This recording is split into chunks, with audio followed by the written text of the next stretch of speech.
me check.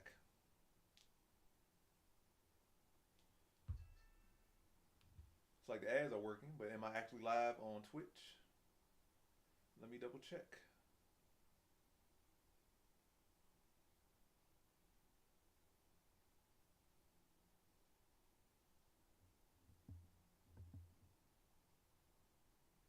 Dang, I got some good ads on this thing. I got me some good ads on Twitch. They make me wait 30 seconds on my own video to see if my stream's actually up. And I bet they probably paying me like one half of a percent of a penny for every 100 views. I'm pretty sure they doing me like that. But yep, I'm actually live on Twitch. I can't really see the YouTube chat right now. I'm not really looking forward to it. Well, I'm not saying looking forward to it. I'm not looking at it at all, the YouTube chat. But yeah, I'm live on both Twitch and YouTube at the moment. I'm probably gonna record this as well because I'm gonna take that segment, or the main segment of this stream, where I give my predictions. My early predictions are my early and last predictions for UFC 322. My early and final predictions for UFC 322, Maddalena versus Makhachev. I'm gonna give my early and final predictions for UFC 322, Maddalena versus Makhachev in this stream. I'm gonna record it, and later on, I'm gonna cut out the little yapping at the beginning, the yapping at the end, and then post that video probably on Saturday, like after Saturday's fights, post it and make it public. But as of right now, yeah, this is your chance to see it as it happens, live and in the flesh. And then when I post it, it's gonna be probably again Saturday after the fights, or maybe Sunday, because probably after the fights probably be Sunday. But yeah, that's what we're doing or attempting to do. So yeah, I'm probably gonna record it. I'm doing it on YouTube as well because maybe the recording might not work. I have never really did a live stream prediction, at least not in this format. So I'm testing it out. So I'm just trying to take all precautions so I don't just waste my time yapping for 30 minutes or so, and then I'm not able to get the cut out the parts I want to cut out and put it on YouTube. So that's why I'm doing it. So it's already going on YouTube, and I know how to download stuff off of YouTube. So it's smoother for me to do that way. So that's the only reason I'm on YouTube as well. So I'm on Twitch and YouTube at the same time. And yeah, I'm not really reading YouTube chat. I'll probably check in with you guys after I make the prediction. And as far as while I'm doing the prediction, I'm not really gonna be saying much on either stream. Matter of fact, I'm not gonna say anything on either stream unless somebody want to gift, and then I'll talk outside the predictions. But while I'm doing predictions, unless somebody gifting or whatever, I'm just gonna go straight through the predictions, just like you're watching one of my prediction videos. Like I'm just doing my predictions. Oh, shout out to Acola! Goddamn, like I was not expecting that at all. But shout out to Acola. I don't know why I'm saying it like that. I'm all, but all right, let me give you your clip though. Shout out to Acola with that 5 gifted. The big 5 gifted from Tricky Okola. Shout out to that big 5 gifted. Okola is the best upcoming streamer in the world. Not just US, not just in Atlanta, but the whole world. Best upcoming streamer, Okola. If you don't know who that is, you better go find out. If you're on Twitch, just click her link, click her name, go to that page, follow her, watch all her VODs, watch all her clips. Hilarious, funny, beautiful. Matter of fact, best streamer, most beautiful woman in the world. Shout out to Okola. Shout out to Tricky Okola. So shout out to Okola. Again, for the 100th time, shout out to Okola. She's a real one, especially with that 5 gifted. But yeah, let me get to what I gotta get to. So now I'm gonna start doing my predictions.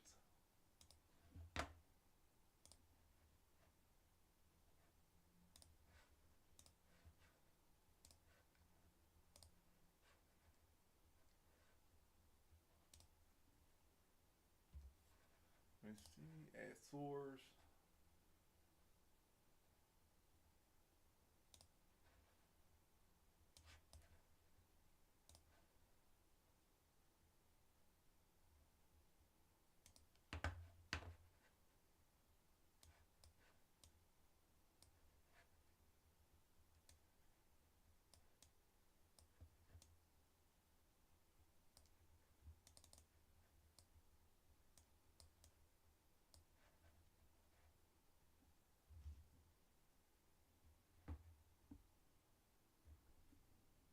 Then you gave 2 more gifted too. It says 7, 7 out of 10. Or is that my goal? But Yeah, shout out to Tricky Okola. But let me see.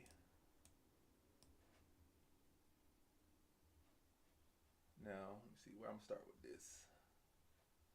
Now give me the recording going. UFC 322, Maddalena versus Makhachev. All right, let me bring this mic a little bit closer. Let me get a little closer. All right.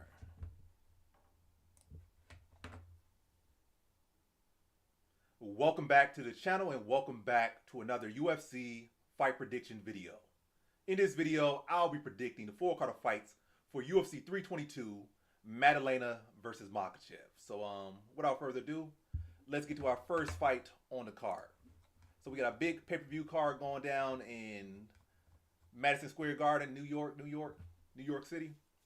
First fight on the card, we got in the featherweight division, we got Chepe Mariscal versus Pat Sabatini. And how do I feel about this one right here is I'm going low confidence, Chepe Mariscal to beat Pat Sabatini. I don't know what I'm saying, like my language is getting messed up. It's that Japan going on. Like I'm trying to speak Japanese, that's all that's happening. But yeah, Pat Sabatini, low confidence, Mariscal to beat Sabatini. Sabatini is an amazing grappler. I don't think he's the best striker. I don't think he's very durable. He'll definitely have a huge grappling advantage here, but Mariscal is very scrappy, very hard to put away, and he can scramble well. He has pretty good wrestling defense, pretty good BJJ defense, and good offensive grappling as well. So I think he'll be able to address the grappling of Sabatini, and this be able to push a pace that's going to drown Sabatini. And I ultimately think he's going to be able to put him out in the second round. It's like accumulation of damage and pushing a high pace and throwing a variety of strikes. And he has an arsenal. He'll really just throw the whole kitchen sink at you, and again make you fight a nasty dog fight. I think that's a fight that's not going to favor Sabatini. So, yeah, Mariscal breaks him down, stops him in the second round. So, in this one, I have Chepe Mariscal via second round TKO. Now to our next fight, we have in the bantamweight division, we got Malcolm Wellmaker versus Cody Haddon. And how do I feel about this one right here? Is I'm going low confidence Wellmaker to beat Haddon. Yeah, Haddon's grappling causes me some concern here. I feel like Wellmaker kind of has that Peyton Talbot aura about him. Like, solid striker, defense not really the greatest, but he takes advantage of his lack of defense by drawing you in and landing big counters on you at times. And he's pretty durable. But his wrestling, offensively and defensively leaves a lot to be desired. And I feel like Haddon could potentially exploit that area. And also, like, Haddon is just a one-dimensional fighter. Haddon can strike. He's young. He's promising. So he can mix up the strike and mix up the grapple. So that's a concern. But I do feel like Wellmaker is just more locked in at this moment. And hopefully he's been working on his grappling, especially a lot for this one. Because I know Haddon will try to go out there and push a high pace and definitely look to try to take advantage of his wrestling here. But hopefully Wellmaker makes that adjustment. But again, I can't feel too great confidence here. And I'm ultimately not going to make no bet on this particular fight. But yeah, I think Wellmaker will be able to address the grappling. That I think he'll be the quicker, faster striker. And I think he'll be able to land the heavier strikes. Could I see a TKO here? I could, but I feel like it's gonna be I think Haddon's gonna take him the distance. It's gonna be a close fight. Wellmaker probably land the harder, flashier shots, addressing the grappling enough, and winning the decision here. So in this one, I have Malcolm Wellmaker via decision. Now to our next fight, we have in the middleweight division, we got Roman Kopylov versus Gregory Rodriguez. And how do I feel about this one right here? Is low confidence Rodriguez. This fight definitely reminds me of a particular fight that Rodriguez lost, where he went in there with another fighter roughly from this region, with Petrosian. And Rodriguez having that huge grappling advantage. I think he went for like one takedown the whole fight, had good success with it, or decent success. And then the rest of the fight, he just chose to strike with a better striker. Yes, Rodriguez is bigger, he hits hard and whatnot, but his arsenal became very limited and very predictable. And he just got outstruck probably by like 10 strikes and lost a clear decision where he could have been smarter. He could have picked the shots better. He could have mixed in the takedowns, could have had a more measured, more mixed approach, but he chose to strike with a striker and he lost. So I'm not going to put any great confidence in Rodriguez, but momentum is a big thing in all sports, especially MMA, because it's where your confidence is at. And Kopylov is coming off a performance where he came in as a favorite and he got schooled by Paulo Costa, Boachina. He got schooled. So I don't know where his confidence will be at. Also, Brazilians are riding a bit of confidence now that Pereira got that big win, Oliveira got a big win. So a lot of them are more confident and a lot of them are winning. At first, they were kind of like on a little downtrend, but Brazilians are trending upward again. With Pereira leading the front, knocking out Ankalaev and to get his belt back. So I'm going to go with Rodriguez. Not confident, not going to put no money on this one either. Against a couple of these fights, well, most of these fights I'm not feeling like putting no money on, no great confidence, but going Rodriguez here.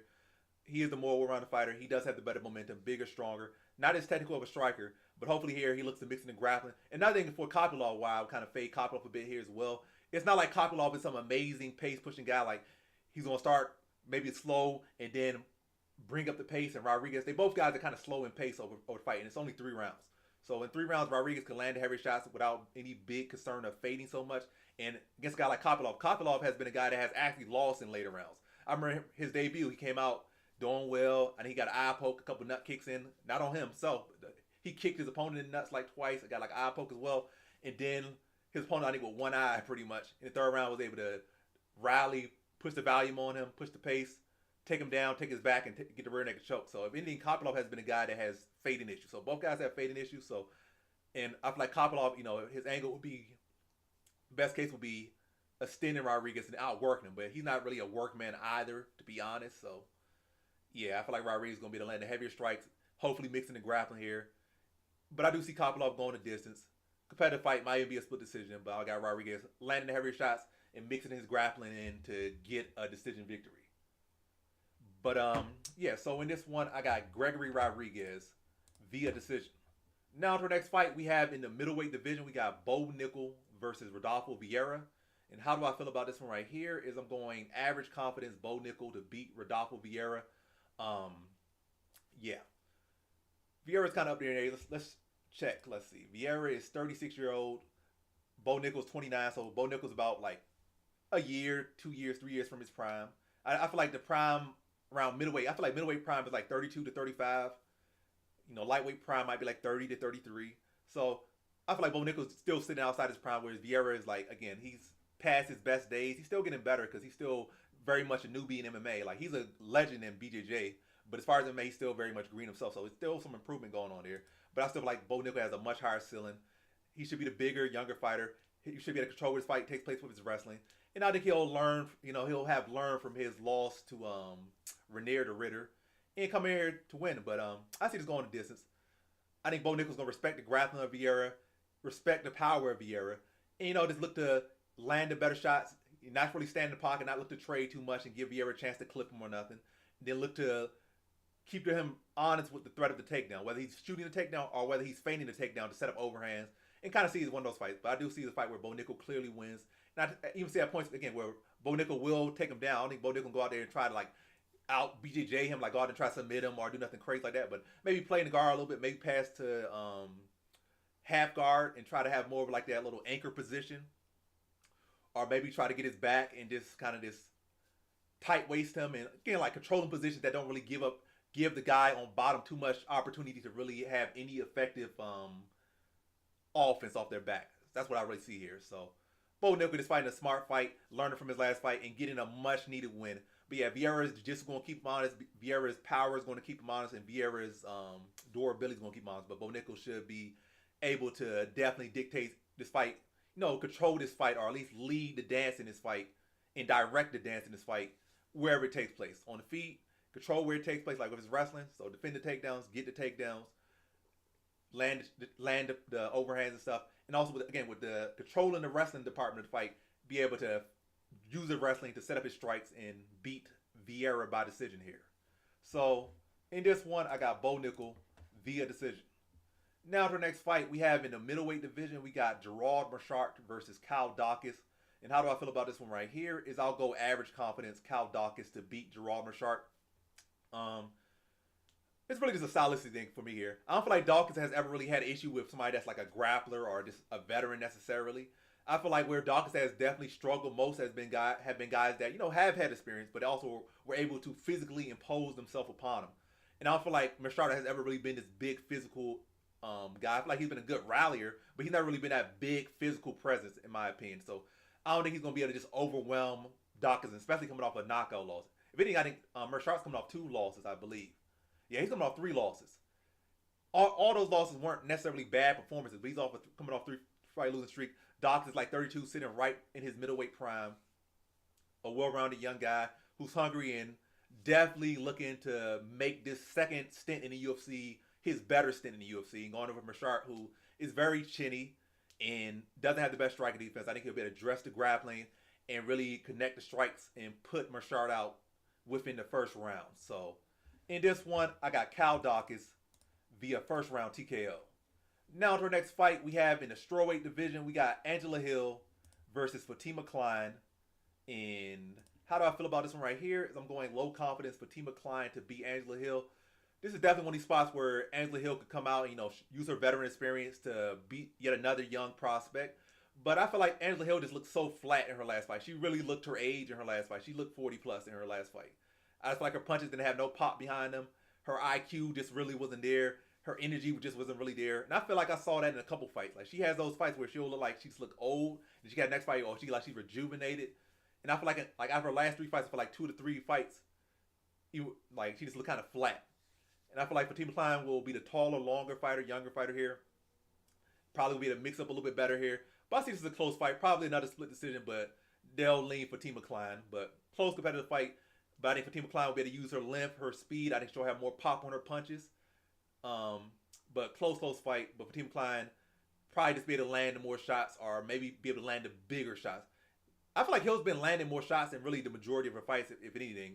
But I feel like, again, in her last fight, it wasn't really about the lack of volume. It was about the lack of pop. I feel like her punches just looked like they were like somebody that just straight up did arm workouts all week long and did not get a chance to loosen their arms up. Like, her punches they had no power. Her energy might be in there, but her arms were zapped. Like, they had no punch. Her kicks had no power. Her punches had no power. Her elbows had no power. Like, she was just straight up doing wet noodles out there. So she might still land more volume here, but I feel like Klein will land with more pop, and the judges gonna see the close striking totals, but Klein having more pop on her punches and her kicks and her elbows, and that being the difference. So in this one, I got Fatima Klein via decision. Now to our next fight, we have in the middleweight division, we got Bansagor Susarkayev versus Eric, I don't know how to say his last name, but Mikhaniko. And how do I feel about this one right here? Is I'm going average confidence, Bansagor Susarkayev to beat Eric Mikhaniko.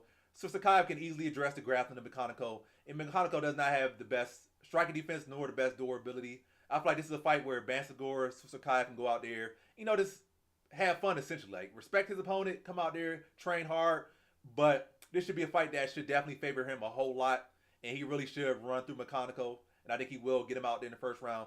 Just really go out there, connect his strike, pressure Mikhaniko, throw in volume, break Mikhaniko down, and get him out of there probably early, mid, first round. So in this one, I got Bansagor Susarkayev via first round TKO. Now to our next fight, we have in the flyweight division, we got Erin Blanchfield versus Tracy Cortez 2. So they fought in Invicta about 5 years ago, both before they came into the UFC. And so this is the rematch. Tracy Cortez won the first fight via split decision, and now they're rematching. I think both coming off wins, but Blanchfield coming off the better win. She came off a win over Rose Namajunas, who Cortez lost to. But I'm leaning Cortez here. Low confidence Tracy Cortez to beat Erin Blanchfield. I feel like stylistically, historically, the fighter like Cortez typically wins these matchups, like a grappler versus grappler. They kind of cast on each other out, and then the grappler that typically has more pop in their punches typically wins. Like, let's just give one key example, was Usman versus Covington 2 times. Kobe might have had more volume, higher pace, but Usman was able to, address the wrestling enough and just land the heavier strikes. Like, Kobe was busier, more active, probably land a little bit more, but Usman's shots accounted for more, and he was able to, shut down a lot of the grappling, if not the majority, matter of fact, most of the grappling, like 98% of the grappling of Covington, turned into just a striking matchup, and he was the heavier hitting striker. And that's kind of how the first fight between Blanchfield and Cortez was. I feel like a lot has changed for both fighters, but I feel like they still roughly the same. They're the same fighters, but better versions. So it's not like, oh, Blanchfield has got so much better, or Cortez has got so much worse, or Cortez has got so much better. I feel like they both have got better, and they're roughly around the same level. And I think Cortez will be able to address the grappling just as she did the first fight. And I think she'll be able to win the wrestling battle just as she did the first fight for the most part. And I think she'll be able to land the heavier shots. And I think this fight being 3 rounds and not 5 definitely benefits Cortez, being the heavier hitting fighter, and I think the more technical boxer of the two. And I think Cortez will be able to win the wrestling battle, maybe out wrestle her 3-1. I feel like Cortez's wrestling defense is a little bit better this time as well, so I think she'll do a better job of shutting Blanchfield's takedowns. and I think she'll do a better job of getting back to her feet.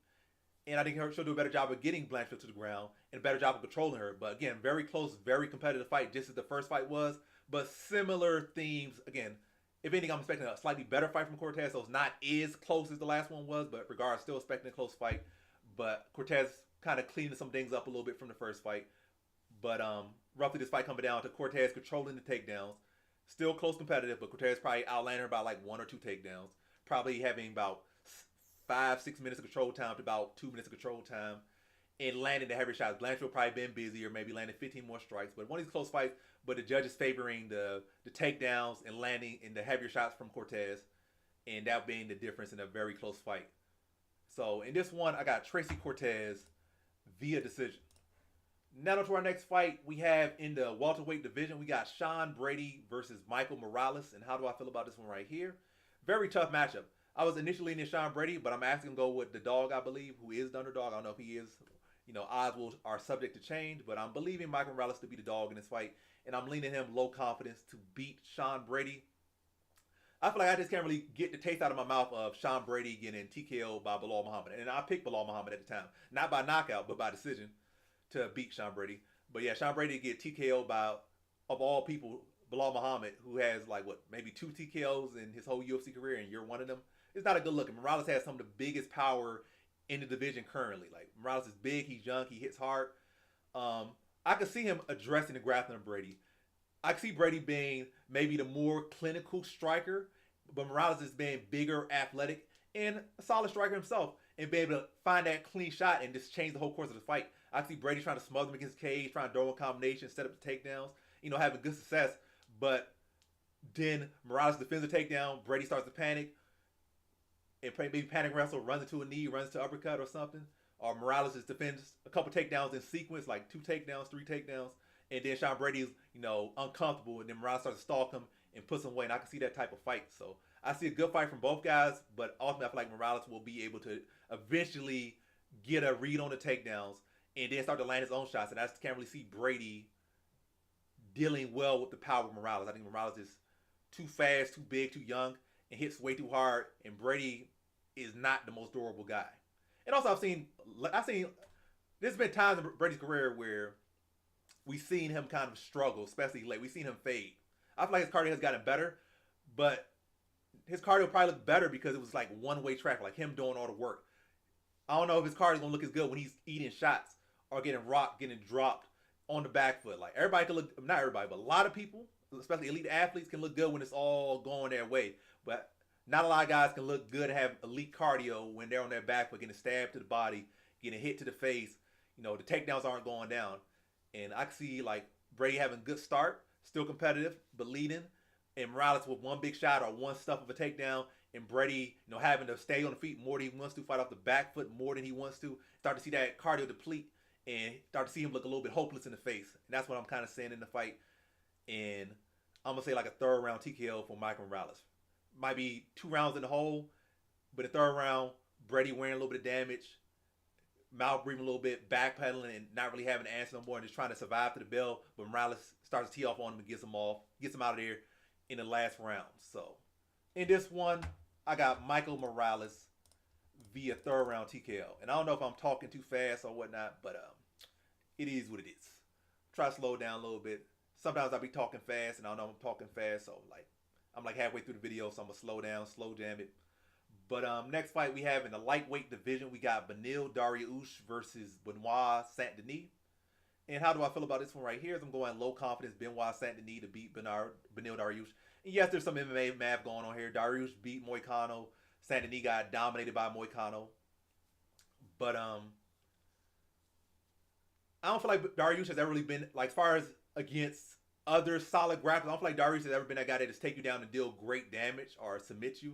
He did that to lesser grapplers, like he'll take Nelson. But as far as against other grapplers, it's more so this positional control. And I can see him doing that a bit against Benoit Saint-Denis. But one thing about Saint-Denis, even in that fight against Moicano where he got dominated, he had one eye and he was still fighting. He was still pushing the face. If anything, he was the 2nd round, the fight got stopped. He was winning the round with one eye. He got brutally beat the 1st round. And he low-key was winning that 2nd round off one eye. I'm not saying he would have won the fight, but that just shows you the type of heart Saint-Denis is. Saint-Denis doesn't have the best striking defense, but very strong, solid grappling. I think Dariush is a much better black belt, but Saint Denis is tough, much more durable than Dariush. Dariush has notably a glass chin, probably less than glass. I don't know what's less than glass, but with temperature glass or whatever, what's less than glass? That's what his chin is. And it's not like Saint Denis is a big puncher. He's physical. He can hit a bit hard, but it's the difference between having power and having knockout power. Like you gotta have heavy hands, but not really be a knockout. But it's not gotta have that pop that really puts people to sleep and puts people on their butt. Like Saint Denis don't really have that too much. He can hit hard. He can move you and stuff. He's physically strong, but he don't have that pop. So that's kind of a concern against Dariush because it's not like he has pop. If he had pop, it'd be a foregone conclusion. But basically, when I feel like Dariush is gonna be cleaner, more technical, but Benoit Saint Denis is gonna be more relentless. And I think he's in his prime, and Dariush is probably like 41. How old is Dariush? Yeah, Dariush was 36, so he's a little bit younger than an adult, but up there in age. But in regardless of the age, the mileage is definitely different. He's been knocked out like 5-6 times in the UFC, so that's the mileage. 36, and Benoit's only 29. Benoit might look like he's 35, but Benoit's only 29. He's a young guy, fresh in the UFC. He already has had a bunch of wars, but way less mileage than Dariush, who has had a bunch of wars, has had a lot of years in the UFC, has had a lot of injuries, and has been knocked out like 5-6 times in his career. So much more mileage on Dariush's side. I just think Benoit will be able to push a crazy pace. It'd be a crazy fight. Dariush probably be the more technical, cleaner fighter, but Benoit is going to push that crazy work rate on the feet and the ground. It's really overwhelmed Dariush, and I see a second round TKO. Like I don't know why I say it like that, but yeah, I see a second round TKO for Benoit Saint Denis here, just overwhelming and breaking Beneil Dariush. I sound like Rakai right now. Pushing that crazy pace and getting him down and out mid to late second round, just volume and relentless. So in this one, I got Benoit Saint Denis via second round TKO. Now on to our next fight. This is the co-main event. Nope, not quite. We got in the welterweight division, we got Leon Edwards versus Carlos Prates. And how do I feel about this one right here? I'll go low confidence Carlos Prates to beat Leon Edwards. I feel like Leon Edwards, I was trying to go angle, but I'm not going to go to angle. I'm still going to Prates, but I'm not going to get into that. I could be talking for 7 additional minutes. But basically, I feel like Edwards is definitely not at his best anymore. And even at his best, I feel like stylistic-wise, we started to see where he started to shift. Like, when you look at the Usman and Covington fights, he shifted to a very good counter wrestler. Like, he had good tools to deal with a wrestler. The wrestlers don't really have the best striking. His wrestling defense improved a lot. His ability to get back to his feet improved a lot. His offensive takedowns improved a lot. Like, so again, his overall wrestling improved a lot. His overall grappling improved a lot.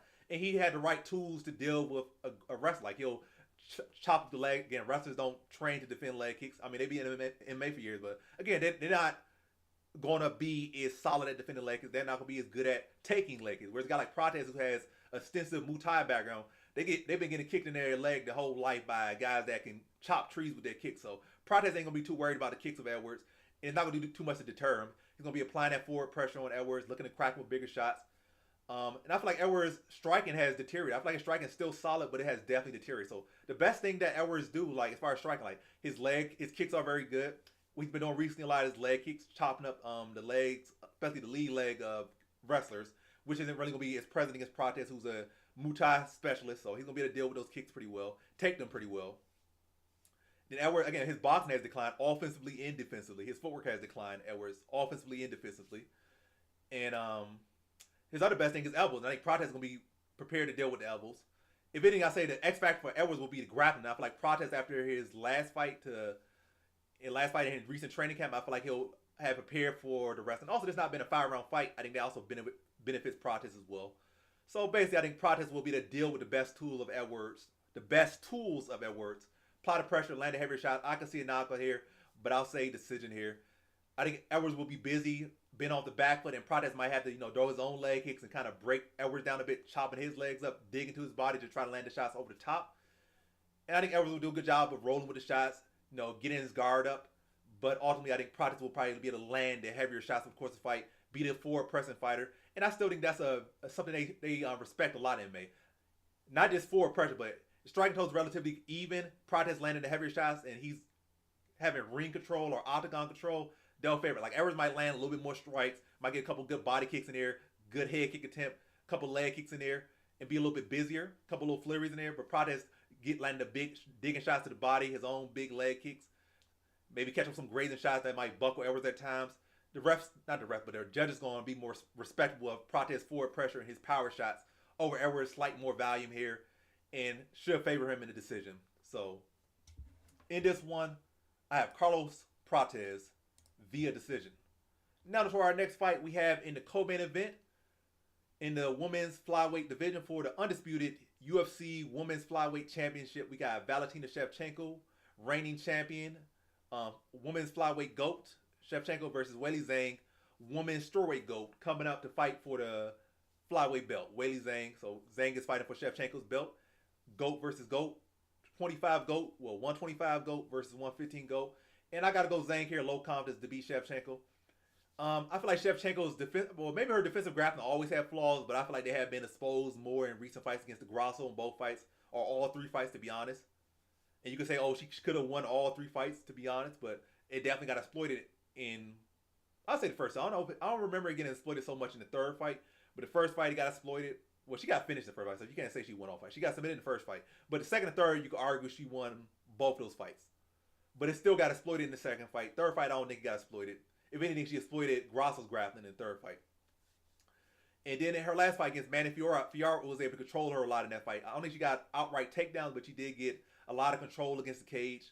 So in a lot of Shevchenko's recent fights, we have been seeing her show flaws in the grappling. And Zhang's grappling has been coming along well. I think she's a younger fighter. She will be the smaller fighter. So they're not that far apart in age, like 1 year. So I can't say, oh, she's so young. She's this. They're the same age roughly. But I do feel like Weili Zhang is a more balanced fighter at the moment and more dynamic. I feel like Shevchenko's boxing has been looking pretty patchy at the moment. Her kicks has always been good, but those same kicks that are her strength could be her weaknesses. They have been exploited again in recent fights, especially Grasso 1 and 2 has been exploited. And I feel like Weili Zhang can follow that movement. You know, Shevchenko, she's been kicking and kickboxing and Muay Thai a long part of her career. So for good or bad, she can't get too far away from it. And I think she'll make those same openings. And Weili Zhang, being the high IQ fighter that she is, I think she'll be able to exploit that. Weili Zhang, though she's small, I think she's the stronger fighter here. Even though they're not that far in age, I feel like she'll look and act a lot younger and move a lot younger than Shevchenko. And being that 115 fighter, I think she'll be quicker. Shevchenko might, be more explosive and burst, like with her kicks and stuff at times. But as far as the continued sprint or this continued jog of the fight, Weili Zhang will have that better speed in that angle, better reflexes in that angle. And with those reflexes, I think she'll be able to time and read Shevchenko's movements and use those to get grappling success. Like, she want to throw a spinning back kick, which she always does. She'll be able to time it, get the back, drag her to the mat, wear on her, build that control time. But I do see this as a close competitive scrap. But I think Weili Zhang will be better able to exploit the flaws and the tendencies of Shevchenko. And that's what all great fighters. All great fighters, they're going to have their tendencies. I just think Zhang will be able to exploit the tendencies of Shevchenko, and they have been exploited much more recently than the tendencies of Zhang.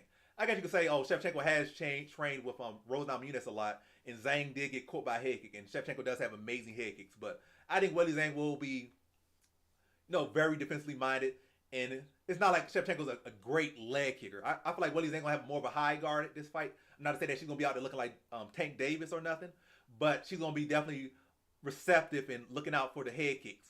Because, that's definitely something that Shevchenko's going to be looking for. But look to catch the head kick, block the head kick, avoid the head kick, and maybe you look to catch the head kick and initiate grappling off it. And probably one of the biggest reads, again, is the one that has been exploited the most was the spinning back kick of Shevchenko. Look to get that body lock and drag her to the mat.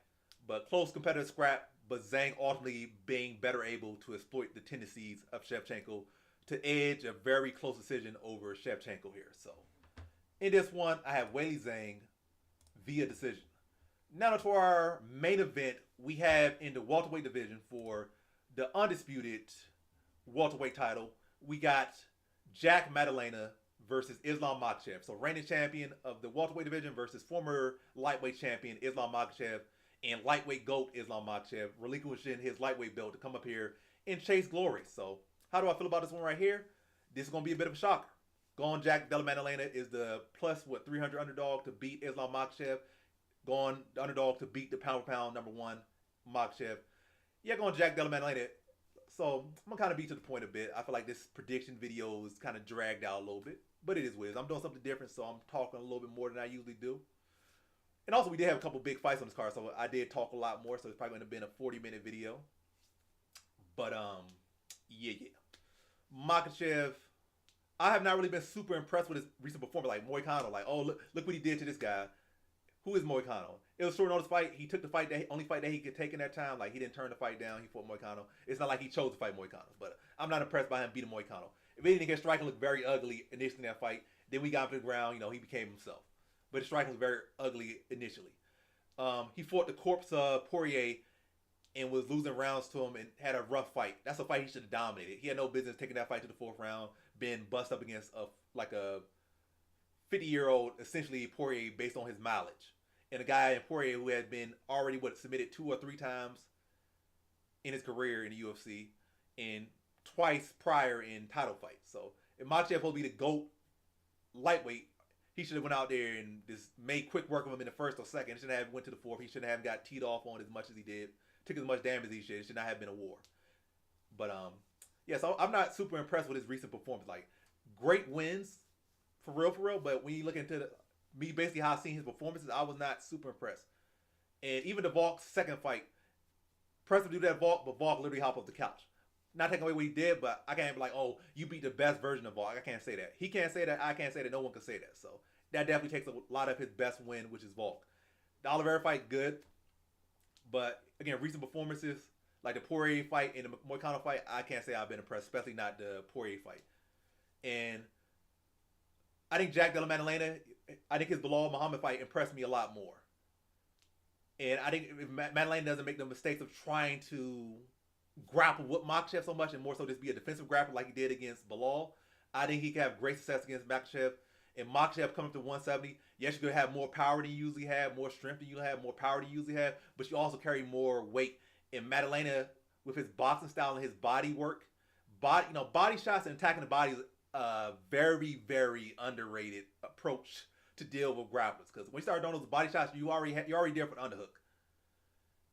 And also, going into wrestling is a very matter of fact, grappling is the most exhausting part of MMA. So grappling is already exhausting. You start digging into the body, you're already different unhooks. And then once you dig into the body, it depletes from that gas tank. Then they start to really have to think about, do I have enough energy for this takedown? Should I use this energy on takedown? Or should I kind of, step back for a little bit, take a breather, and then try to, disguise my takedown a bit better and be more, it make them think about stuff they don't usually think about as much. Because now they have to worry about a gas tank.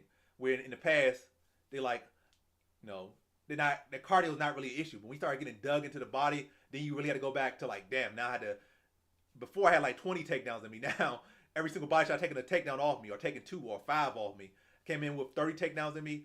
Now, I'm down to just 5 and I got to be real smart about these takedowns. Then we start thinking, that's when you start to be even more vulnerable. So I think Jack, training with the right people as he has, coming off that Bilal Muhammad fight, I think he'll do a good job of addressing the grappling Makhachev. I think he's a much sharper striker between the two.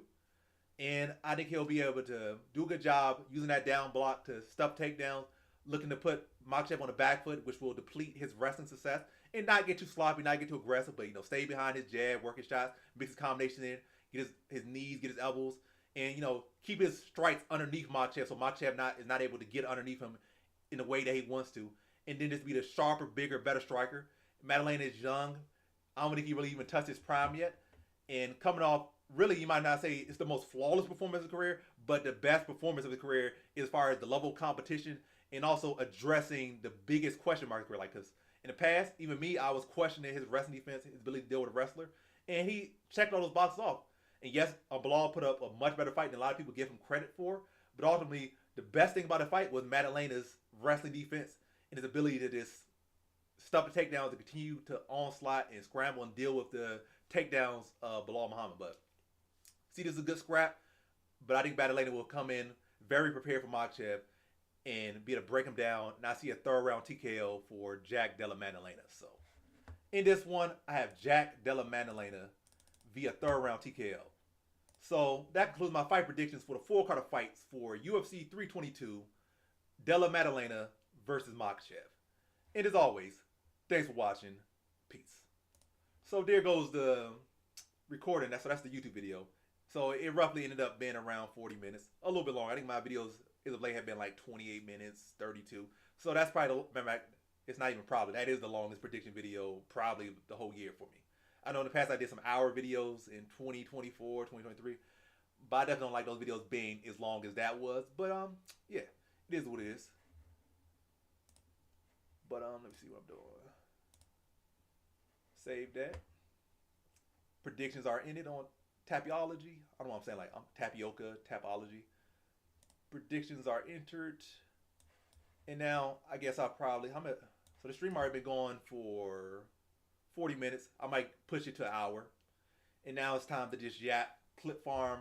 But now I'm clip farming in the combat sports scope. So in my own scope, I'm about to clip farm. And also I'm about to read the chat, see what everybody said. So we got MMA fighters. So like we got a Dutch fighter who I guess thanked Nicola for gifting me. I said Dutch fighter, a Dutch commenter, a Dutch supporter. We got Jill in the chat. Hey, I appreciate that sub, Jill. You might have to do 4 more for me to glaze you, but I already glaze you pretty much every week because you be supporting every single week. So shout out to you, Jill. But for the super glaze, I need like 4 more gifted. But you already know the truth. Like you be supporting me on YouTube, supporting me on Twitch. So I appreciate you, Jill. You be in all the UFC related streams. Like when it's not UFC, you're not here. But when it's UFC and MMA, you're always here. So I appreciate you, Jill. And I appreciate that sub. So you already subbed. And you subbed again. So I appreciate that. You like Morales? Cool. Good. BSD, yes. I picked him last time as a dog and he won. Who was he a dog against? Oh, he was a dog against Ruffy. I actually picked Ruffy in that fight. And I lost probably like $100 on that fight. So I was a little bit mad about that one, but it is what it is. Matter of fact, I probably lost more than 100 on that fight, but it is what it is. How many cigarettes does Prate smoke in a day? I feel like Prates probably smoke 2 packs a day. Nah, I'm saying a pack. Out of camp, probably 2 packs a day, but in camp, he probably smokes a pack. Valentina. There are certain people who will never beat Valentina. I think Zhang is one of them. I feel like Shevchenko has gotten very predictable as of late. I feel like Zhang has turned into a real good grappler as of late. So I feel like Shevchenko really hasn't, she has evolved over her career, but I feel like I feel like Shevchenko has evolved in her career, but as of right now, I feel like she's kind of stagnant. Whereas I feel like Zhang has continued to improve and improve. They both had points where they were improving, but I feel like right now, Shevchenko's kind of here, and Zhang is continuing to uptick. It's not just like her just being flat out better. I just feel like Shevchenko has more clear holes in her game, especially holes that have been exploited very recently, whereas Zhang has, been looking pretty money in her last couple fights. But she has had bad moments in her fights. She's been winning, but she has had bad moments. One fight should have been stopped, so she kind of gassed herself out. That fight should have been stopped like 5 times versus her other Chinese fighter. That fight should have been stopped. So I can understand blowing your wad. She had like a submission in. She had like a TKO, like 2 TKOs, 2 submission wins, and they kept letting the fight go on. So I can understand she really blew her wad like 4 times. So I can see why she gassed in that fight. Then she had she didn't fight Aruj. She fought who she fought? She fought another fighter. I think the other fighter had a decent submission at one point. But other than that, she hasn't really had too many bad moments in her fights. As far as recently, in the past 3 years. But, yeah. Now let me check out YouTube, see what they're saying on YouTube, if they're saying anything on YouTube. I know I've definitely neglected YouTube as far as this stream. Like, I ain't said nothing to you guys. So if you guys are watching on YouTube, I know y'all been straight up ignored, but it's not even like I'm not ignoring y'all. I'm literally not seeing you guys at all. So I'm not ignoring you. I'm literally not seeing you at all. So we got, as a matter of fact, Jill on both streams. Like, Jill is my top commenter on YouTube at this moment, and she's my top commenter on Twitch. Great to see you. Well, Maker, yes. Vieira has no power. I believe it. He's not winning. I like Morales. Oh, pretty much saying the same comments. Like, you pretty much copy and pasting the comments. I see it. I respect the hustle. Got 6 likes on YouTube. Got 8 viewers on YouTube. Shout out to the 8 viewers on YouTube. I think y'all definitely got more viewers on YouTube. Matter of fact, I know the Twitch viewers kind of dropping that times because I got these ads on Twitch, so they kind of in and out. But this is actually probably like among the most people I've averaged on Twitch. It's 8 people on Twitch and it's 8 people on YouTube. The kind of lowest people I had on YouTube, but the most people I have on Twitch. I think the most people I ever had on Twitch was like 15. But to keep 8 constantly, that's like the most I've had on Twitch. And YouTube, they really mostly show out for the fight campaign. So YouTube be here for the fight campaigns, probably averaging like 15 on, if I do the fight campaigns right. The corpse of Poirier. Thank you. Shout out to Plant Based. I think I know who Plant Based is. That's the homie in real life, I believe. I don't know too many plant based people, and he did say he watched my YouTube videos and my streams, so I'm pretty sure I know who that is. I can't really click on the page right now, but I'm pretty sure I know, like 99% sure I know exactly who that is. Valentina Ford at 135, but yeah, a long time ago. But yeah, Shevchenko was a small 35er. And it's not like she really used her size so much at 135. She used her technique at 135, and I feel like, oh, you're not him. Oh, yeah. I feel like plant based kind of fell off. I was plant based in what, like 2021 to 2022, maybe 2023. But I feel like plant based kind of, at least in DC, it fell off. DC, Maryland, Virginia, it kind of fell off. Plant based did.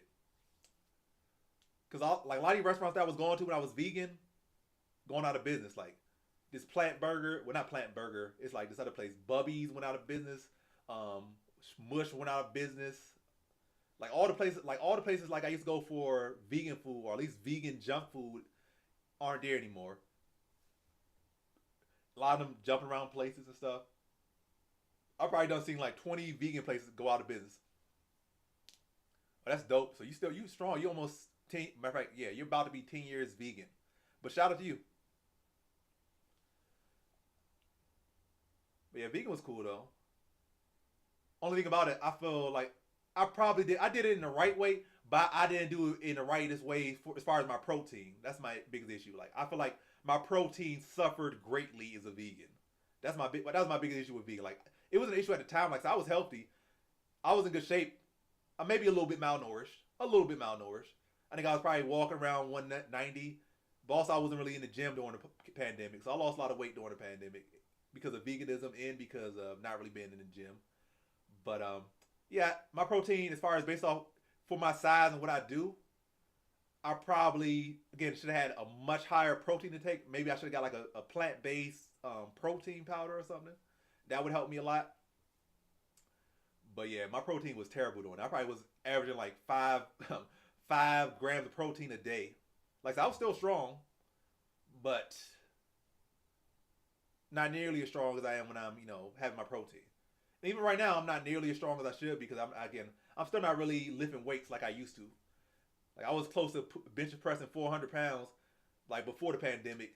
Now I'm like at 295, 300. And I was repping like 350. Now I'm one rep max in like 295. So I definitely got a lot weaker, but I'm trying to fight. So I don't really need all that strength. I need cardio and stuff. So I need to be able to throw a lot of volume. I'd rather be that guy that could beat you up for 25 minutes than the guy that's trying to knock you out in the first round, because that's very risque. You got to be able to prepare to go a long time if you have to. You got to be able to go to those wars. But yeah, I still probably want be at a rep 315. I probably want to get back to rep at 315. I'll be good off that. Then after I'm done fighting, then I can go back to being heavy lifter and probably be walking around 225, 235. Right now I'm kind of walking around 215. Trying to get down 200, so I can cut from like 200 to like 170. So I'm trying to get to my right targets though, is it right now? But yeah, strength definitely suffered during the vegan era.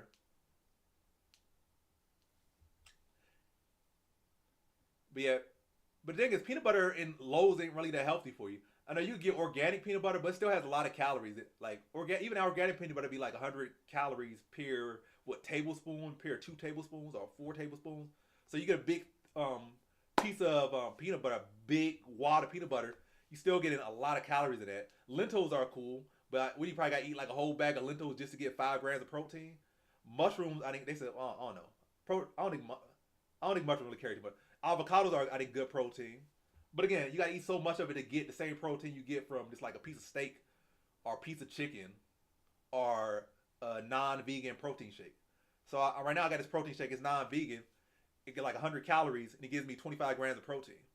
Like I said, peanut butter is good to mix in and stuff, but that being like your main source of protein, lentils and what else got protein? Does what's it called? Not gonna say cacao. What's that? I ain't want to be forgetting stuff, but it's some other thing. But it's a couple different things that I would have for my protein. But mushroom do got protein, but it's the amount of protein you get from mushroom is so little. The amount of protein you get from this and that is so little.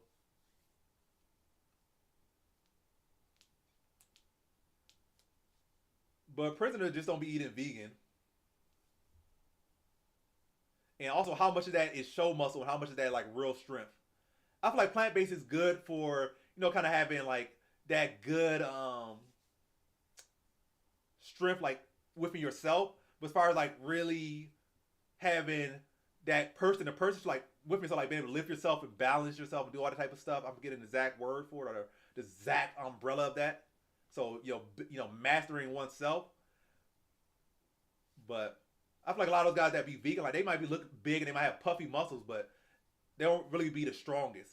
And their muscles don't really have the most endurance or, when it comes to body on body grappling, stuff like that. Or at least in a way that, that would, work with my type of approaches. But I understand what you're saying. Like, you could definitely be buff and chiseled up on a vegan diet. Definitely have a low body mass, be big and, like, puffy and whatnot. Because I've seen some guys like that. Whether it's all true or whether they lying a little bit and injecting on the side, we don't know. But I've seen some good muscular vegans. But most of what I see that like are truly, truly vegan, they don't really be the biggest puffy. Like truly, truly, like I know them personally in real life. They be more lean, calisthenic guys. Like they'll have good muscle volume. It'll look big and pitch a little bit, but they be kind of leaner. And again, that could be good for MMA, especially probably like a jiu-jitsu player. But like a wrestler, I feel like you better off eating that protein. That's saying. I feel like calisthenics is great for calisthenics, but you try to like bench press a lot, try and really throw a guy around. Nah, but like again, it could be good for like a BJJ player because they don't have to be the strongest in BJJ. It's like go a long time, use your technique in the right way, and again, mastering yourself. You could be have high endurance on the ground, and that's definitely needed for BJJ.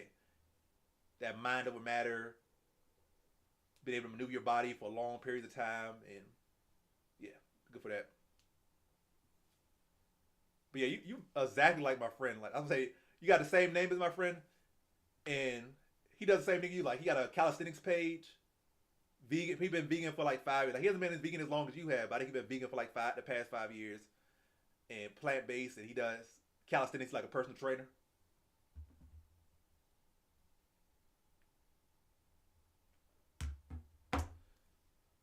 But yeah, how long I've been live? Let me do the live check. Hey, I appreciate that $2.99 plant based. I appreciate you. You may not be my IRL homie, but we homies on the net, and I appreciate you. You're a real one. All donos matter. $2.99, and that's a cool animation too. Was that fist bump? Yeah, I give you the fist bump. I appreciate that. $2.99, appreciate it. Shout out. The first and currently only gifted on YouTube for this stream. Shout out to you. But yeah, I might go plant based again. I'm not gonna say as far as like after. Matter of fact, let me say it. Let me correct myself. I'm probably never gonna go full plant based again in my life. But I low key do crave some plant based food a lot of times. But because that's what I was mentioning. Like I went and tried to find somebody. Like I was craving vegan food, and I was trying to find a place I would go to, and they were out of business. So that's why I was like, dang, all these places I want to go to are out of business. Like probably like one or two of the locations I used to go to a lot when I was vegan are still in business, but the rest of them are out of business. So like Plant Burger, I tried that like junk food. Mush, probably the best mushroom burgers I've ever had was Mush. Like they cook mushrooms the right way, but they out of business currently. And it's like this vegan pizza place, they out of business. So like the vegan junk food place I went to are out of business. There was like this vegan bowl place, and they went out of business as well. So a lot of them went out of business. So I could definitely see like myself, like especially if I'm like trying to diet or whatever, mixing vegan meals or have days where I can just eat vegan. Like I can see myself mixing it because I definitely like the taste of vegan food. Like, and as a person who loves food in general, vegan food is good. Like some people say, "Oh, vegan food nasty because it's this, it's that." Like, nah, vegan food is actually top tier and it's healthy for you. So like, vegan food tastes good and it's healthy for you. Oh, another place that went out of is what's that called? New Vegan. I don't think all New Vegan locations went out of business, but New Vegan in downtown DC went out of business. I think New Vegan in College Park, Maryland went out of business. So the New Vegans I went to went out of business. I don't know if New Vegan as a whole has went out of business, but the ones I went to went out of business. So a lot of the vegan spots I went to are out of business, but yeah. But yeah, I don't think I ever go full vegan again, but I could definitely see myself mixing it in, like, especially if I start cooking a little bit more, I can see myself maybe like every week, maybe I have a day where out of the week where I eat vegan, or maybe a couple days, maybe a week where I be vegan. or maybe for dinner I eat vegan. Like I can see me mixing it into my diet more. Again, it's definitely dope, and it's especially like I said, if I'm cutting or something, or I'm just trying to keep my calories low, trying to not put too much on. I can see myself doing it. Yep, yep. Jill, I'm definitely on Twitch, so shout out to Jill, letting them know, and I definitely let YouTube know in a post that I'm on Twitch currently. So, but yeah, I appreciate both parties though. I'm on both. If you're here, you're there. Either way, you're here. We're all connected because I'm on YouTube, I'm on Twitch. So y'all might not be in the same stream, but we're all in the same place, one way or another. So shout out to y'all. So how many people I currently got on Twitch? So I got let me see. How do I even see who I got on Twitch currently? Well, I only got 2 on Twitch right now. But hey, shout out to the 2 people on Twitch. And shout out to the 6 people on here. And also, I didn't do my clip farm like I want to do. So we 56 minutes in. Now for the final 4 minutes, 5 minutes, I'm on straight clip farm. Well, it's not even clip farm. I'm being honest. I'm not even clip farm. I'm being honest. It's going to be clips that I can make out of this that I'm going to turn into clips, but I'm being straight up honest. So let me get into it. I do not like the current state of combat sport media. I feel like in both boxing and UFC or MMA, the current landscape of MMA media or MMA content creation is terrible. Like in the past, people had integrity, but now they have no integrity. I feel like to be a big content creator in MMA, especially like in the commentating type of scene of it, I feel like these guys flat out make bad takes and just harass fighters. That's what it is. I feel like we look at all the best people, they just are not the best, but like the most popular people, it's just basically harassing fighters. Like they harass fighters, they make bad takes, they make bad bets, and they stand on it. That's what it is. Like, let me see who I'm gonna go to first. Who I'm gonna attack first? Two Tones terrible. MMA Guru's terrible. That's one box and one MMA guy. And then who else? Now let me go to. Well, he's not the main culprit, but he's probably one of the best targets to pick right now. What's that guy in boxing? Showbiz the adult. Showbiz is terrible. Yeah, Showbiz is terrible. Yeah, I do not understand how Showbiz is like the biggest voice in content creation for boxing. Like he's literally the biggest voice in content for boxing. Like I don't know what fell off with Ellie Setback. Like I didn't follow Ellie Setback and see if he said some crazy stuff and he dropped off or whatever. But either way, he probably still made content, but he's fallen off. And now Showbiz is the biggest voice in boxing content creation, and he literally got to that spot by pretty much being a sellout coon. That's how he got to the spot. The first time I started seeing Showbiz was for the Tank Davis versus Ryan Garcia fight, and all he did was glaze Ryan Garcia. He's like, "Oh, Ryan Garcia gonna do this." Ryan Garcia. He made like 20 videos talking about how Ryan Garcia going to beat Tank Davis without any factual opinion, not any respectful opinion, just to be flat out wrong. He's talking about, "I'm gonna bet this amount of money." I don't think he ever showed a ticket for his bet. Matter of fact, he's always talking about he's betting this, betting that. He's always going against the black fighter and harassing fighters and doing this and that. And his takes are terrible. I have not seen a good take for Showbiz. I don't know how he got to where he got to, but his takes have always been terrible. His takes have always been terrible. Like, I could not imagine even continuing to be in this lane if I constantly made terrible takes. Like, all I do is, like, I cannot imagine just always doubling down on bad takes just for them to be wrong. Like, I think he was wrong. Like, so the first time I've seen Showbiz was him glazing up a Mexican fighter just for them to lose bad. Last thing I seen from Showbiz the adult was him glazing up a Mexican fighter just for them to lose to a black fighter. And that's no black versus Mexican beef. It's like, you don't have to go that far of your way to just put down a black fighter and then try like, oh, I'm gonna put all this money on this guy. Like, it goes beyond. Like, I can say like, oh, yeah, I'm gonna pick Canelo because he's bigger, got power, he got a better resume. But like, he just goes deeper. Like, it's kind of like he just tries to put the black. It's not even like you just give a factual opinion. Like, he just trying to say, oh, he's this, he's that, he's that. It's like you can tell when somebody they just kind of yapping and rapping and dragging it along. And I see other guys doing the same thing. Maybe not even as big as Showbiz, but they getting the same to like. There's a guy in the boxing Twitter scope. I think Ray Jack, and he's way worse. Like, he literally will tweet about fighters all day. Like, he been hating on Terrence Crawford like at least 6 years straight. Like, for the Errol Spence fight, for this fight, the Madrigal fight, the Canelo fight. I think he lost a big bet. He actually shows his ticket at least. I don't think Showbiz shows the ticket, but yeah, I don't like to make the point short. I do not know how Showbiz is in the position that he is in, given how bad he is at what he does. Like I said, he's good at running his mouth, but he's not very knowledgeable in the sport. And his bets, his predictions are straight up trash, like straight up garbage. Like based off that, he has no business. He's better off being a jester, and I guess that's what he does. But for some reason, some people, too many people, actually look at him as a respectable commentator, which he is not. His takes on boxing are below average, so he should not be in the position that he is. We need to go back to, again, I don't know what Ellie Setback did. Maybe he said something racist. Maybe he did this, that. But as far as what I know, Ellie Setback in his prime, he would go gym to gym, give interviews, be respectful to fighters. That's what I saw of the old style of combat sports media, combat sports content creators, or like Dante's boxing. Like he'll go out there and just give interviews. He wasn't out there trying to talk trash or make bad takes. Like he'll be respectful to the fighters. He'll interview that fighter, interview this fighter. He'll be at all events. He'll be in the gym. You know, just give interviews. Like now these current content creators, they step so much outside themselves and try to talk trash to the fighters and make bad takes and just, you know, make a bunch of bad takes in this farm. Like they just literally farm bad takes and people eat it up. If anything, it's better to have bad takes because the people are gonna laugh and give you views, and the other people gonna glaze you and again because you get views and follow behind you, even though it's the blind leading the blind. And the same thing with MMA Guru. MMA Guru is not really the best predictor, and you can say, oh, he's big because you know he's okay at making predictions. But the real reason why MMA Guru is, anybody with any sense knows the real reason MMA Guru is big is because he's controversial. And a lot of people have his takes. Like they might not have the balls or whatever, or the courage, I guess, to voice their opinions, but they have very much similar opinions.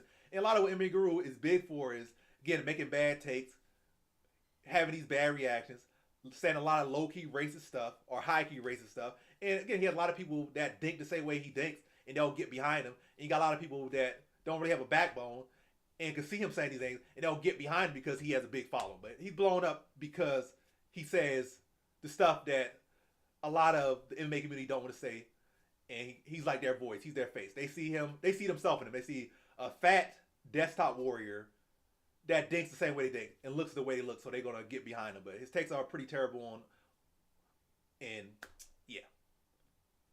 So that like that's what they. Another guy, two-tone, look like a gay honey bun, and I can't get behind any boxer. Not any boxer, any content creator who looks to really go tit for tat with a woman. Like I know he was trying to go tit for tat with Clarissa Shields and stuff. A lot of trash talk. Kept showing videos of her getting dropped by a man in sparring. Like that's like I can't respect a guy like that. Another guy with bad takes. But again, everybody that's big in content creation for MMA is currently just the last person that should be big. Because a couple years ago they would not even be big. But right now, what makes you big is just being controversial and harassing. I think the template to be big in any current field of MMA is like, say, if you're black, hate on other black fighters, and just back, especially in big fights, back whoever is going against them and go all the way and like, oh, I'm betting my last dollar he gonna lose and all that stuff. And just make 20 videos about you and then make 20 other videos supporting another guy to beat him. And then even after you lose, maybe make one video where you say, yeah, I was wrong. And then next time they fight, back against them again and go double down again, betting against them. Whether you're actually betting against them or you're not betting against them. So I feel like a lot of black creators, they're pretty much selling out. And I feel like they really don't think that way. I just feel like that's just how they know they could go up. Like they got to, you know, talk against their own people. And again, it's not about, color so much, but they definitely, whether they feel like they are or not, I can definitely see the pattern. Like I see what y'all doing. I see how y'all going up. Again, with Showbiz, you went viral hating on Tank Davis and glazing Ryan Garcia, and then your last most recent thing was the Canelo fight. And you saying, a million ways how Crawford gonna lose, and he not this, he not that, the Madrigal fight, and making a million reasons and putting this fake ticket out. So that's how you get if it's a black content creator. You pretty much gotta sell out. White creator, you gotta again, same thing, make bad takes, say subtly racist things, be obnoxious, and people gonna eat it up. So yeah, I do not like the current scope. Like the actual respectable MMA content creators are not actually doing particularly amazing. But the obnoxious, bad take makers, um, harassers, and people of that sort doing amazing in this current times. Like, people don't care for good content no more. They care for rage bait. They care for clips, and not even good clips. Controversy. That's what they care for right now. And I do not like this current scope of MMA. Like, and even Nina Drama. Nina Drama, I wouldn't say she's a bad content creator, but it's not like she does. I don't feel like Nina Drama is a. I'm gonna be honest. I don't feel like Nina Drama is a good interviewer necessarily. I feel like she definitely, kind of like a sex appeal based content creator. Like, it's cool to be sexy and mix that in, but I feel like her content is more so flirty, sexual based. It's cool, but it's not my favorite. Like I say, I can appreciate her content, say she's good at that, but I don't feel like she's necessarily the best type of interviewer for MMA. Like, I don't feel like she's the best reflection, is all I'm gonna say. She's not bad. I definitely think she's better than these other people, but she's not the best reflection of MMA, is all I'm gonna say. But yeah, she got her issues, but she's not the worst, nor the best. But again, I still feel like the current scope, we're not really having the most respectable MMA media right now. It's very much an ugly state. Like, where is the people that... I think Pro Smo, he's a pretty good one. But Pro Smo had his moment. Again, that was like... I feel like Pro Smo was probably like the biggest MMA content creator probably about 3-4 years ago. Again, 3-4 years ago, it was a lot more respectable. Or 2 years ago, it was a lot more respectable. This current era in boxing and MMA, it's just straight up degeneracy that gets you by in this current era of combat sports content creation. It's straight up degeneracy. That's what gets you by. But 3 years ago, Pro Smo was respectable. Like, he go out there, probably roll with a couple fighters, probably a little light sparring with some fighters. He gave a little interview, and that's what was doing well. Like, he had a little personality to him, but he was respectable with the fighters, respectable with Dana White, respectable with everybody around him. And he had a good form of content. But the current scope is just not what it is. But yeah, I kind of yapped a lot. My clips weren't as short, but maybe I'll be able to take something out of that and make a clip out of it. Maybe, maybe not. By the way, I was able to successfully make my full card prediction, so that was cool. I might be able to eke out 1 or 2 clips, so that's cool. So I guess you could say successful stream. I got, 6 gifts on Twitch. Historic, most I ever got. I appreciate, shout out to Cola once again. She's probably not a stream anymore, but shout out to her. She came in, she was tricky, came in, dipped out, so shout out to Cola. Definitely big ups to her. And if you're on YouTube, matter of fact, I'm gonna type her dang in on YouTube. So if anybody's in here, I'm gonna type it on YouTube as well. Follow Okola on Twitch. She's definitely doing big things on Twitch. She's doing big things on Instagram as well. She's doing big things on all social media. She's doing big things in her brand. So I'm forever gonna shout out Okola. So that's the homie from a different hometown. But at her core, she's from the East Coast. I'm from the East Coast, so yeah, shout out to Okola. I am Okola. Follow I am Okola on Twitch. And then from Twitch, you could follow our other links, but follow her most importantly on Twitch. She's probably about to go live soon. She might even be live right now, but shout out to I am Okola. And yeah. But yeah, shout out to all the gifted. Jill gave me 1 gifted, I believe, on Twitch. Okola gave me 5 gifted. Gave me a tricky 5 on Twitch. And Plant-Based gave me $2.99 on YouTube. So shout out to all the gifts. Shout out to all the donos. I definitely was not expecting that. So whether I'm expecting or not, it's even bigger when I don't expect it. So it's been a very successful stream. And I've actually streamed a lot longer than I expected. I really wasn't planning to stream that long. I thought I was going to in and out. I was trying to target 40 minutes. But whenever you get to yapping, it just keeps going on and on. Especially when y'all yapping back with me. If I'm talking to myself, it's easy to just boom, I'm done. But people conversing with me back, then it starts to drag on a little bit. And not in a bad way, in a good way, actually. So it drags on. Yeah. But now I'm yapping to myself, so get into that point. But I only feel like, DC's a fighter. I can say DC's a content creator, and at this point in his career, he's just a content creator. But I still wouldn't just say DC's a content creator. I say DC's a athlete. I like saying, you see Donovan McNabb. Who am I saying? You see Michael Vick, you see Donovan McNabb, or you see Peyton Manning, combat. I would have called him a combat sports creator. I say that's a former athlete. Yes, they're a comic sports. Same with Mighty Mouse. he's actually the biggest content creator in MMA, Mighty Mouse right now, at least by following numbers. Yeah, thanks for following her, Jill. And but yeah, Mighty Mouse, I think he has the most followers, or at least the most subscribers on YouTube. I think he has like, MMA Guru has like 300,000. I think Mighty Mouse had like 600,000 or something. So, but I would still say Mighty Mouse is a content creator, but he's a fighter first. He might be retired, but he's still one of the greatest fighters of all time. So I still would say he's a former fighter more so than a content creator. Say with DC, former fighter, not a content creator. He's a content creator, but former fighter first. So as far as people that aren't fighters or weren't fighters first, they came to content creation, yeah, I wouldn't include them in the people I'm talking about. I wouldn't include them in the conversation.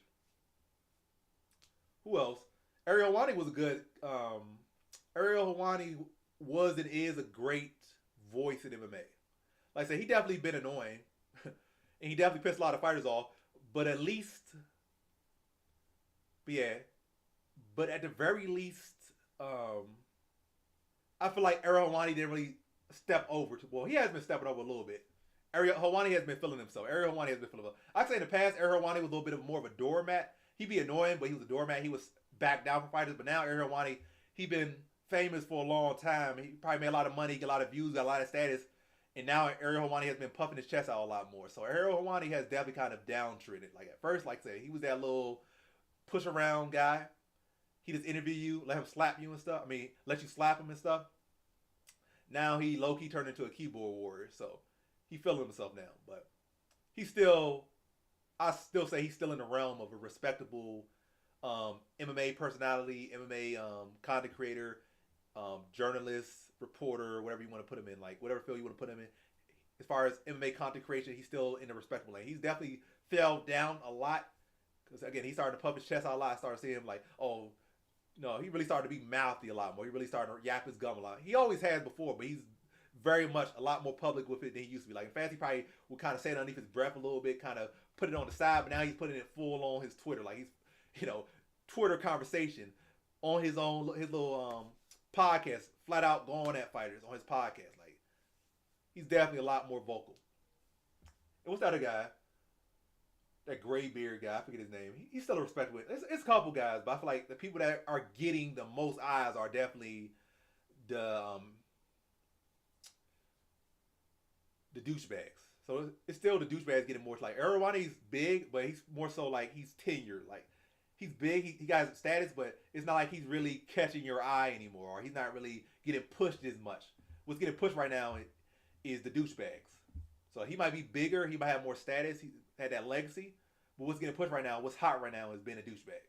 In both boxing and MMA field of content creation. But yeah, I'll repeat myself, but that's probably another clip saying that Ariel Helwani has started to feel himself a little bit too much. That's definitely that probably what happened with Ellie Setback like that. I haven't seen Ellie Setback like really appear on my YouTube feed in years. And that's probably what happened. Like every time somebody's been around for a minute, they start to say like, wait, I've been doing YouTube and following fighters for longer than this fighter has been a pro. And they start to feel like, start to feel themselves too much. Like at the end of the day, you're not actually a fighter. You can feel like you this and that, and you've been in the game a long time. You've been following the game a long time, and you know this fighter, and you know this coach, and this stuff, and whatever. You've been in the ring with this fighter as far as interviewing them, and for this big moment and that big moment. And you're doing it so much, like every day you're living and breathing combat sports. But at the end of the day, you're not in combat sports. You're on the outside looking in still. Like you could be as close as you want to, but you're not the one competing in combat sports. You're not the one competing at a high level. You're not the one getting these accolades. You're not the one suffering these big losses.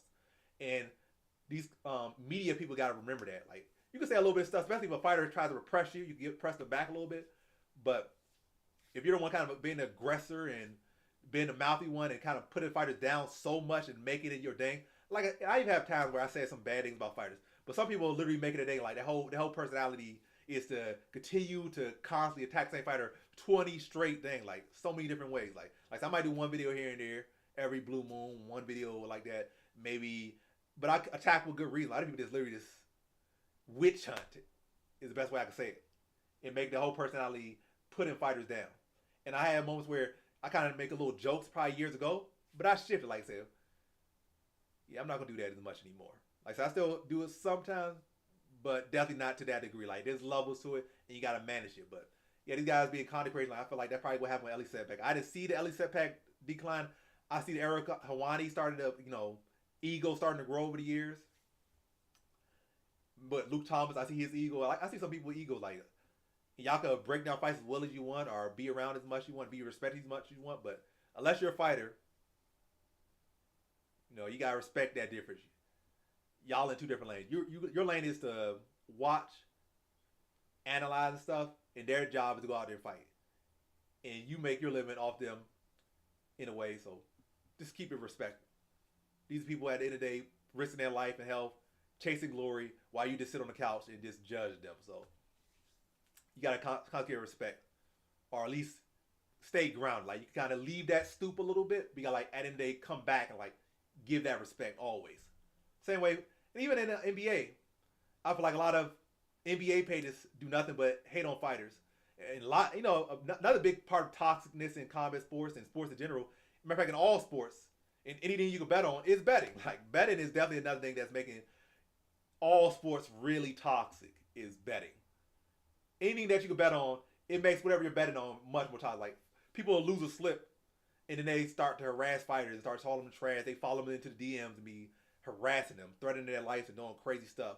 Or if it's a woman lose, they'll start to harass them sexually online and probably send them dick pics and tell them they just a slut, or they should create OnlyFans, or they lost because they OnlyFans. Like, they'll get real disrespected, real crazy over some bets. And a bet that at the end of the day, that bet with a cash, they're not gonna give the fighter any money, but it loses, they're gonna harass the fight. Like, betting has definitely made a lot of people too comfortable. Like, the social media has made people too comfortable. Social media blown up the wrong people, have made people too comfortable. They see other people with big platforms doing this, and they feel like, oh, if he could do that, I could do that. And it just made, like, the whole scene, it just made it ugly. Yeah, it's so disgusting. And again, I'm never gonna be the guy that's gonna be act like I don't do this. I'm a saint. Like, I feel like I probably had one moment where I might have said something to a fighter like that, or I think I probably tweeted. I probably, like, 5 years ago, I probably said, like, one tweet, and that was just it. I didn't go too crazy with it, but I was like something like that. But then I, like, thought about the past. I was like, that's so ugly. That was so ugly. Matter of fact, that's probably 7 years ago now. That's a long time ago, because they lost or something in a dumb way. Like, they made some bad decisions out there. A lot of fighters do make bad decisions out there. I think they made a bad decision, and I think I said, like, why would you do that or something? Like, are you dumb? Something along those lines. And that was probably the first and last time I did that some years ago. I'm definitely not saying, like, again, I don't do that no more. I might make a video, but as far as going after a fighter personally, I have had fighters come to my videos and see me, pick against them and they got mad or whatever. Or I kind of say, like, oh, they're weak in this area and they got mad about that. Or say they're not really UFC level and they got mad about it. I had a bunch of that happening. But as far as me going directly after fighters, I don't do that. Like, they can come after me and DM me and say what they want to say, which they have. Or comment in the video and say what they want to say, which they have. But I'm not personally going to attack fighters and be tweeting at them. Like I said, I did that once. It was dumb. Never again. Hey, you might say, oh, low-key, you did that 5 times. But I don't really feel like I initiated a couple of those. I feel like sometimes fighters are just sensitive or whatever. I feel like in the past, it was like Sean McCorkle, where he said he's going to come to my house and choke me out or something, or strangle me in an Indian reservation or something. Like, when I was like, what? That had to be like, that's like over 10 years ago now. Like, why are you talking about you going to strangle a college student? I don't know. But yeah, a lot of these guys have screw looses. I forget what he said, but he was mad about something. Matter of fact, he might have been a fighter I said did something dumb, so he might have got mad at that and started to attack. Matter of fact, he was super mad because he was emailing me. I don't know how he got my email. He was emailing me paragraphs. He was DMing me paragraphs, tweeting me paragraphs. But yeah, it was a crazy time in MMA, but it is what it is. But all in all, like, I'm not gonna be the guy that, like, harass fighters directly so much. If they feel a way about something I say, about opinion I have, yeah, come to me and I'll give you responses back. DM me, I'll give you responses back. But all in all, I ain't gonna be like so much just try to put them down so much. I say I make my predictions, make my opinions, and I'm on to the next one. Same way, good prediction week, on to the next. Bad prediction week, on to the next. If I do something dumb, I get my opinion, on to the next. I'm not so much invested in it. And again, that's being man my lane. That's how you should be. Am I a fighter? I mean, am I a UFC fighter? I'm not. I'm not a UFC fighter. Am I a world champion boxer? I am not. So, at the end of the day, it's not my realm. It's not like I can't hold on to the wins like so much. I can't hold them. Like I said, I take my wins, I take my L's, I'm on to the next. So it's not that deep as far as I very much understand where I'm currently at in my lane. I'm in my lane. I respect my lane. I respect the fighters. I get my takes. I'm on to the next. Yeah, it's game over. He definitely ruined his career, but it's not too late for him. He could probably go on to be a PFL champion if he does it all right. So just because you're not in the UFC don't mean your career is over. It's been plenty of people that got blackballed by the UFC or the UFC thought they weren't good enough and kicked them and just closed the door on them, and they went on to make a lot of money. But yeah, Dogarian's career is not over.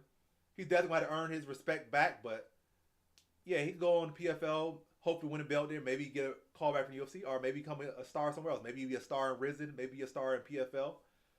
But yeah, for the time being, in foreseeable future, he's not coming back to UFC unless he do some crazy things. Like he really got to make an apology. He really got to do a whole lot, but make a big apology or just put it behind him and just put on great performances and win big titles.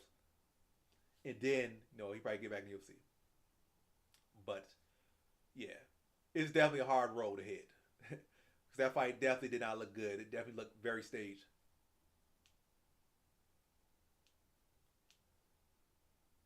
What do you mean respect? I'm saying he got to earn respect. Like I said, he lost a lot of respect. Now you got to earn it back. And the UFC it's going to take a lot of respect to get back in UFC. Like a lot of respect, a lot of accolades. Like I said, might have become a 2-division champion in PFL, maybe a 2-division champion in Risen. Maybe beat the right guys, like the right prospects outside of UFC, or the right former UFC fighters. Win a belt or two, defend a belt or two, and have impressive performances. And then maybe he might get called back to UFC, and they'll be able to put it behind him. Yeah, I don't know. I mean, he's a very good fighter, so at least at the level he's at, I was never really hyping him to become no future UFC champion or no future top 5 fighter. But I definitely think he's a guy that can, at least at his peak, if he gets to his full potential, I see him as a guy that could win a PFL belt. I feel like he can definitely do that. He said prison time. I heard the We Want picks. They alright. Not my cup of tea, but they alright. I need decent people. Or at least as far as I've seen. Again, I haven't really watched too many videos. I watched a couple of videos. And it seems like they stay mostly in that lane. I think they talk a little bit trash in there, but it's mostly in the respect lane. They're not known for trash talking fighters too much and making it their whole persona. I haven't heard them for going viral for saying low key racist things or just overtly racist things or overtly just attacking fighters. So I think they all right. Oh, what they do to make you leave? And I feel like they got a good program. I know a couple people that follow me always, pretty much shout them out to me. So a couple people that follow me always shout them out, talking about giving them their kudos. So they're much more organized than me. They're much more structured than me. I think they got T-shirts, mugs, they got merchandise. They're older.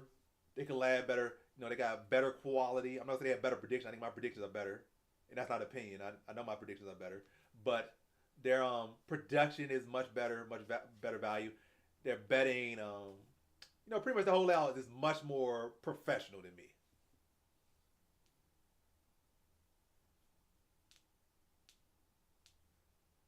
Dang, that's big. 10,000.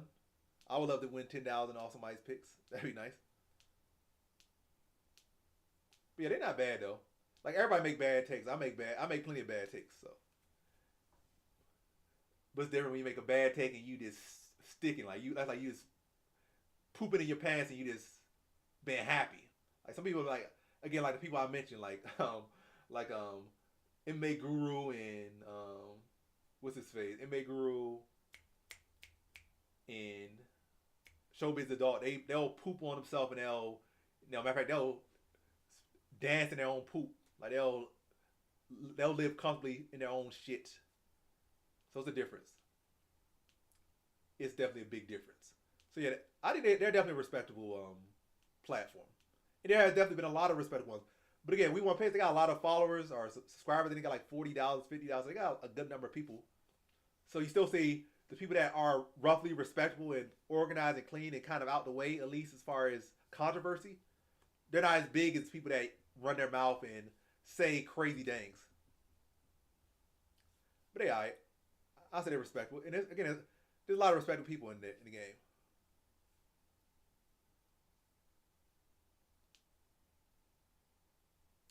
Yeah, again, and again, they got a good value. It's $10 a month, not too bad. What's that, like a little bit less than a Chipotle bowl a month, and you got all that stuff. And it's definitely an era where a lot of people are charging a lot more for things. There's definitely an era like people are charging a lot more. People be charging an arm and a leg for nothing nowadays. So the fact that you're getting that for $10 a month is organized, is clean. You might agree with everything, but they probably have at least at the very least a respectable winning percentage. And they have good takes. They've been around the game a minute, so it's good. I myself personally would not make the thing. Like I said, I wouldn't invest into it myself. But hey, if y'all want to invest in that, I wouldn't tell you otherwise. I said it's a good investment. As far as me currently, I don't really like to get involved in picking up on anybody else that's in my same fields bets, basically. Like I say, I gotta learn and develop myself more so than feed off other people because I'm in the field, so I can't move like I'm not in the field myself. Like I have not tenured myself. But yeah, they solid. Oh, you say he managed fighters for years? Okay, so respectful. Like he's been around fighters, he's managed fighters, talked to respectable fighters, and they make good content. Not very controversial. Good numbers, but now talking to circles, it's like the same thing. Like they're not as big as they would if they were. They're not as big as they could be if they were more controversial, basically. But yeah, with the stream, this turned into a 2-hour stream, hour and 27 minutes. So I'm about to end the stream. I'll be live again Saturday for the fight. So you'll definitely be seeing me again very, very soon. And I should be uploading at least one video, if not two, if not three, before. And I don't know why I'm doing these nervous things like this. I guess it's just in my face I'm doing it. And I'm thinking a lot. Because I'm doing this off the dome. And think about multiple different things. So this is also a way to trigger thoughts that I'm trying to think. But yeah. I'll be live very soon. Saturday I'll be live for the fights. Probably like 4 or 5 hours of me being live on Twitch. Probably YouTube as well. And again, I'll probably drop 1, 2, 3 videos within the next 1, 2, 3 days. But yeah, feel free to follow each other up. Feel free. I'm gonna link the Discord. Are you in the Discord, plant based? So I'm gonna link my Discord real quick, and you can join the Discord. And you can join up, follow up.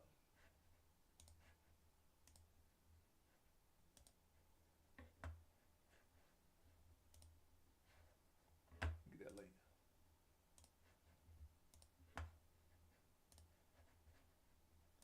And then, well, you can't join my Discord any other way besides link. You can follow my Twitch other ways, but my Discord, you get the link, gotta work. But that's the link to my Discord. If you're not already in the Discord, join the Discord. And y'all can continue having the conversation y'all having now. Or converse with me.